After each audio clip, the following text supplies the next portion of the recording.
మామ Iran leader అయినటువంటి Khamenei అంటూ చచ్చిపోయాడు. ఈ విషయం మీ అందరికీ తెలుసు. సో ఎట్లయింది ఏందని చెప్పి ఆ డిస్కషన్ అంతా చేయండి. అంతా ఆల్రెడీ మీరు ఎన్నో మంది చెప్తూ వినొచ్చు, ఎన్నో రకాలు తెలుసుకోవచ్చు, న్యూస్ స్ప్రెడ్ తెలుసు మీకు. సో నేను చెప్పేది ఏంటంటే ఇక్కడ నాకు ఫన్నెస్ట్ థింగ్ అనిపించింది ఏంటంటే, ఫన్నెస్ట్ థింగ్ అనుకోవచ్చు, లైఫ్లో మన లెసన్ అనుకోవచ్చు.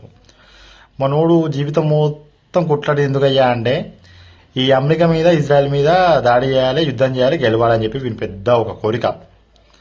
సో ఇక్కడ నవ్వొచ్చే విషయం నాకేందంటే మనోడు ఇన్ని రోజులు లైఫ్ మొత్తం అనుకున్న ఆశయం మొత్తం వాడు పక్కన పెడితే వాడు ఏ యుద్ధం మీద కోరుకుండో ఆ యుద్ధం స్టార్ట్ అయిన ఫస్ట్ డే చచ్చిపోయాడు మామ. సో దీన్ని బట్టి ఏమర్థమైంది, మనం ధర్మం వైపు న్యాయం వైపు నిలబడి మనం ధర్మంగా నిజాయితీ బ్రతకాలి. కానీ ఓకే ఒక నాశనం కోరుకుంటా అట్లా చేయాలి ఇంక ఇట్లా చేయాలి అని నాశనం కోరుకుంటుంటే చివరికి మన నాశనం అవుతాం. మన కోరికలు ధర్మం ఉంటే న్యాయం ఉంటే తప్పేం లేదు. కానీ ఊకే అన్యాయం చేయాలని చూస్తే మనం నాశనం అవుతాం. ఇదిగా ఇరాన్ లీడర్ అయినటువంటి ఖమేనీ గారిని చూసి మనం నేర్చుకోవాలి. అర్థమేమో. జై హింద్.